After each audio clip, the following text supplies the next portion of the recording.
그날 밤 현관문을 부서질 듯 두드리는 소리가 나의 17년 인생을 송두리째 뒤흔들었습니다. 단순히 문을 두드리는 소리가 아니었습니다. 그것은 차갑게 얼어붙은 북한의 겨울밤, 우리 가족의 평범했던 일상이 산산조각 나는 소리였습니다. 보이부의 고함 소리가 들려왔을 때 나는 직감했습니다. 이제 모든 것이 끝났구나. 심장이 귓가에서 터질 듯 뛰었고 숨조차 쉴 수 없는 공포가 방 안을 가득 채웠습니다. 선택의 여지는 없었습니다. 잡혀서 수용소로 끌려가 죽음을 맞이할 것인가, 아니면 이 차가운 어둠 속으로 몸을 던질 것인가. 17살의 나는 열린 창문 틈으로 들어오는 칼날 같은 바람을 맞으며 망설임을 지웠습니다. 창틀을 넘는 그 짧은 순간 등 뒤에서 어머니의 비명소리가 들리는 듯 했지만 나는 뒤를 돌아볼 수 없었습니다. 그저 살아야겠다는 본능 하나로 허공에 몸을 맡겼습니다. 맨발에 닿는 눈의 감촉은 차가움을 넘어 고통스러웠습니다. 날카로운 얼음 조각들이 발바닥을 찔러왔지만 아픔을 느낄 새도 없었습니다. 폐가 찢어질 듯한 추위 속에서 내 거친 숨소리가 혹시나 그들에게 들릴까봐 입을 틀어막으며 달렸습니다. 미로처럼 얽힌 어두운 골목길, 오직 어둠만이 나를 숨겨줄 수 있는 유일한 친구였습니다. 저 멀리서 들려오는 군화 발자국 소리가 점점 더 내 목을 조여왔습니다. 안녕하십니까? 복덩이 이야기에 오신 것을 환영합니다. 오늘 밤 우리는 얼어붙은 두만강을 건너 자유를 찾아 떠나난 소녀의 목숨을 건 여정을 함께 걸어보려 합니다. 이것은 단순한 탈출기가 아닙니다. 잃어버린 꿈과 남겨진 사람들에 대한 아주 시리고도 뜨거운 고백입니다. 1990년대 후반 북한의 겨울은 기억 속 그 어떤 계절보다 혹독했습니다. 고난의 행군이 휩쓸고 간 자리는 황량했고 사람들의 눈빛에서는 생기가 사라져 있었습니다. 배고픔은 그림자처럼 우리를 따라다녔고 추위는 뼛속까지 파고들었습니다. 하지만 그 척박한 땅에서도 우리는 서로의 온기에 기대어 하루하루를 버텨내고 있었습니다. 그 작은 물건을 발견하기 전까지는 말이죠. 장마당 한 구석, 낡은 옷가지들 사이에서 반짝이는 작은 물건을 발견했습니다. 손가락만 한 크기의 차가운 금속성 물체, USB였습니다. 당시 우리에게 그것은 단순한 저장 장치가 아니었습니다. 바깥 세상의 비밀을 담고 있는 판도라의 상자였습니다. 며칠 굶은 배를 채울 옥수수 국수보다 그 작은 물건이 주는 위험한 호기심이 나를 더 강하게 끌어당겼습니다. 모두가 잠든 깊은 밤, 두꺼운 이불을 뒤집어 쓰고 중국산 구형 노트북에 떨리는 손으로 USB를 꽂았습니다. 딩동하는 연결음조차 천둥 소리처럼 크게 들려 심장이 멎을 뻔했습니다. 화면에서 흘러나오는 푸르스름한 빛이 어두운 방 안을 밝혔다. 그것은 단순한 빛이 아니었습니다. 내가 평생 배워왔던 세상과는 전혀 다른 금지된 세계로 통하는 문이 열리는 순간이었습니다. 화면 속에 펼쳐진 세상은 충격 그 자체였습니다. 사람들은 윤기 흐르는 하얀 쌀밥을 웃으며 먹고 있었고 거리는 화려한 불빛으로 가득했습니다. 누구도 굶주려 쓰러지지 않았고 누구도 감시를 피해 숨죽이지 않았습니다. 저곳이 정말 우리가 그토록 욕하고 미워하던 남조선이란 말인가?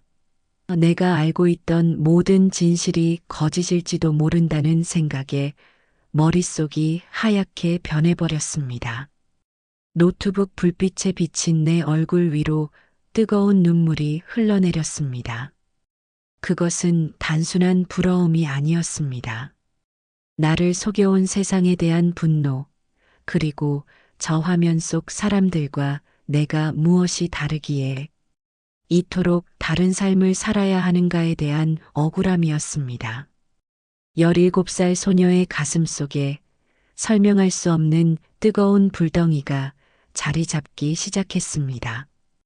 비밀은 달콤하고도 위험한 향기를 풍기며 퍼져나갔습니다. 단짝 친구 수진이와 은혜를 불러 모았습니다. 우리는 목소리를 낮추고 속삭였습니다. 너네 그거 봤어? 그 작은 방 안에서 우리는 함께 울고 웃으며 한 번도 가보지 못한 세상을 꿈꿨습니다. 하지만 우리는 몰랐습니다. 그 순수한 동경이 우리를 얼마나 무서운 벼랑 끝으로 내몰게 될지 말입니다. 그날 이후 우리의 밤은 달라졌습니다. 창문에는 빛이 새어나가지 않도록 두꺼운 담요를 2중 3중으로 덧대었습니다. 방 안은 숨이 막힐 듯 답답하고 어두웠지만 그 안에서 피어나는 자유에 대한 갈망은 더욱 커져만 갔습니다. 하지만 빛을 가릴수록 어둠 속에 숨은 보이지 않는 눈동자들도 점점 우리 집을 향해 다가오고 있었습니다.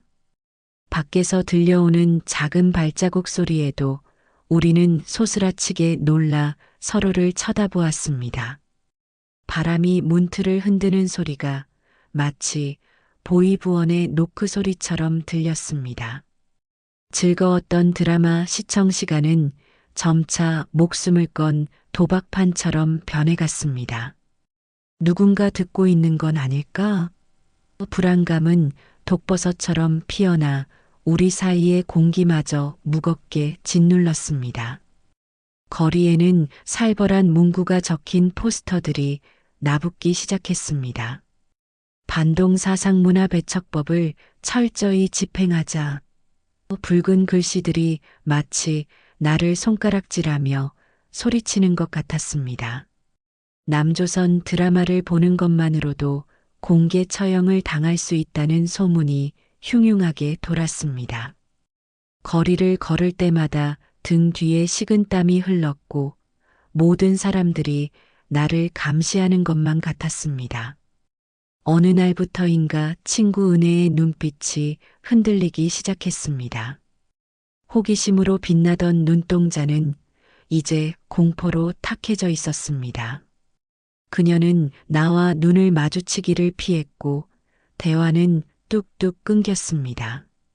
살고 싶다는 본능과 친구와의 의리 사이에서 갈등하는 그녀의 떨리는 어깨를 보며 나는 불길한 예감을 떨칠 수 없었습니다. 믿음조차 사치였던 잔혹한 현실이 우리 우정에 금을 내고 있었습니다. 집 근처 골목 어귀, 가로등도 없는 어둠 속에 낯선 그림자가 서성이는 것을 보았습니다. 보이부원이었습니다. 그가 우리 집 대문을 유심히 쳐다보고 있다는 것을 안 순간 다리에 힘이 풀려 주저앉을 뻔했습니다. 비밀은 이미 새어나갔습니다. 이제 남은 시간은 모래시계의 마지막 모래알처럼 얼마 남지 않았다는 것을 뼈저리게 느꼈습니다. 문 열어. 당장 열지 못해. 고함 소리와 함께 나무 문이 굉음을 내며 부서졌습니다. 나무 파편이 사방으로 튀었고 거친 군화발들이 성역과도 같았던 우리 집 방바닥을 짓밟았습니다. 그 순간 세상의 모든 소리가 멈춘 듯했고 오직 내 심장 소리만이 귀를 때렸습니다. 악몽이 현실이 되는 순간 나는 비명조차 지를 수 없었습니다. 혼란 속에서 친구 수진이가 끌려가는 모습이 보였습니다. 그녀는 울부짖으며 내 이름을 부르려다 이내 입을 다물었습니다. 그녀의 눈빛이 내게 말하고 있었습니다. 도망쳐, 너라도 살아야 해.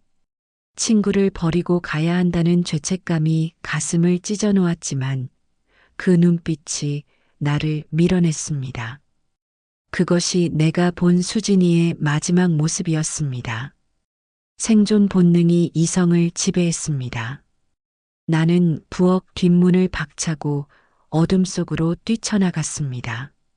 뒤에서 들려오는 욕설과 고함 소리를 뒤로 한 채 미친 듯이 달렸습니다. 차가운 밤 공기가 폐를 찔렀고 눈물이 앞을 가렸지만 멈출 수 없었습니다. 멈추는 순간 죽음이라는 것을 알기에 나는 짐승처럼 어둠을 향해 내달렸습니다. 숨이 턱끝까지 차오른 채 도착한 곳은 인적 드문 갈림길이었습니다.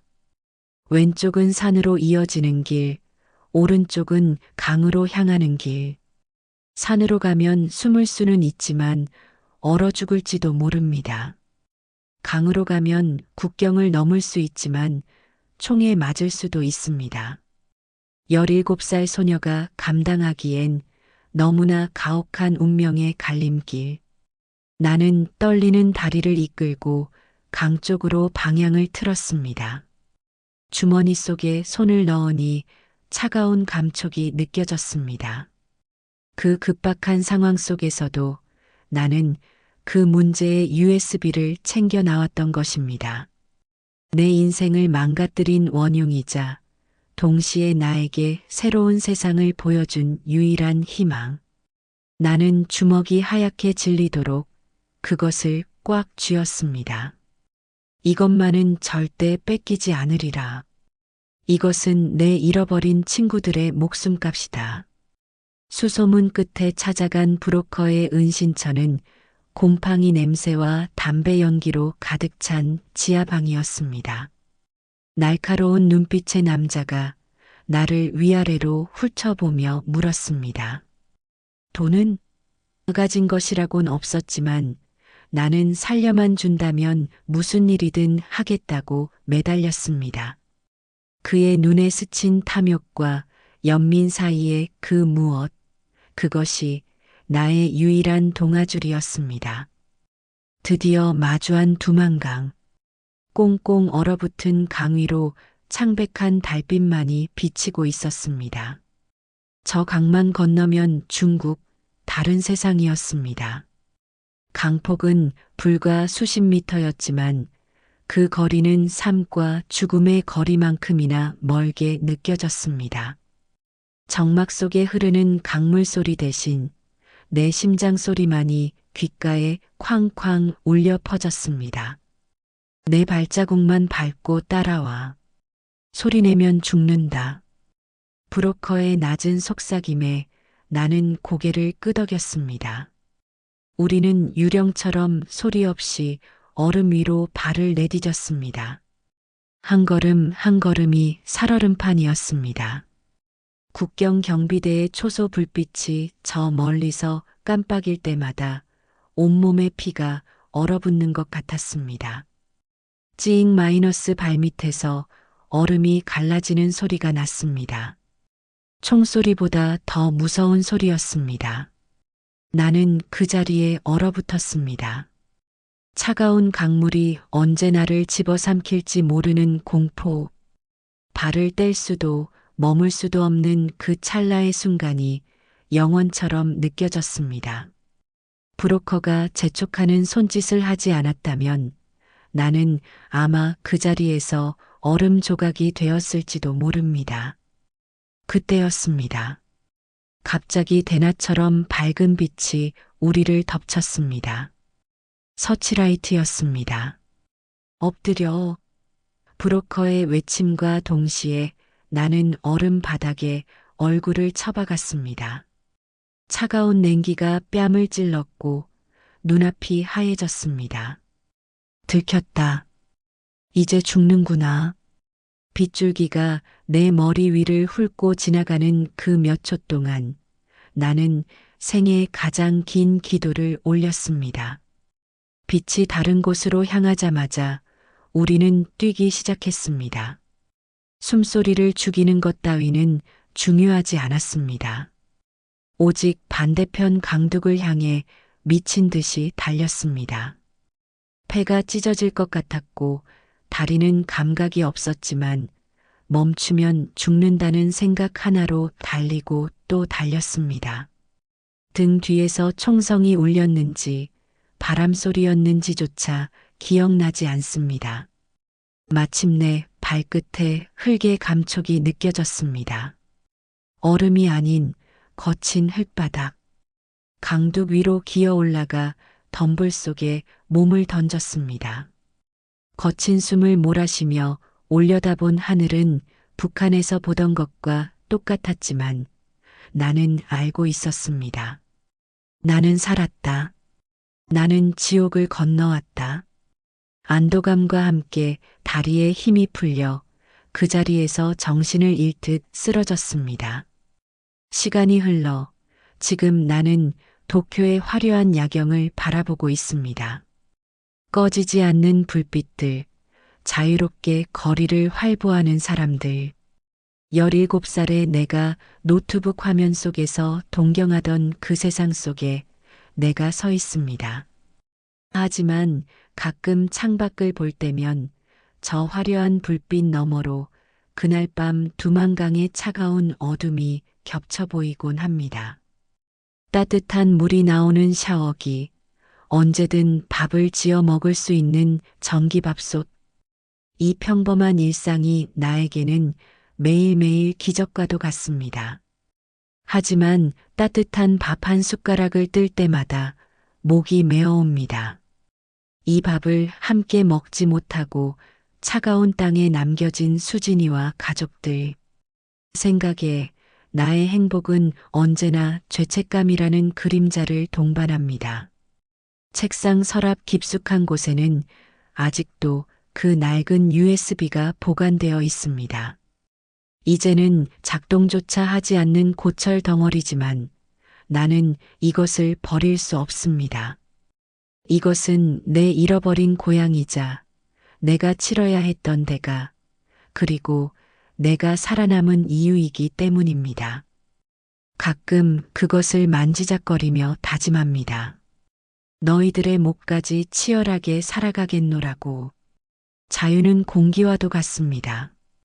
가지고 있을 때는 그 소중함을 모르지만 잃어버리는 순간 숨조차 쉴 수 없게 되니까요. 목숨을 걸고 국경을 넘었던 17살 소녀의 이야기가 오늘 밤 여러분의 마음에 작은 울림이 되었기를 바랍니다.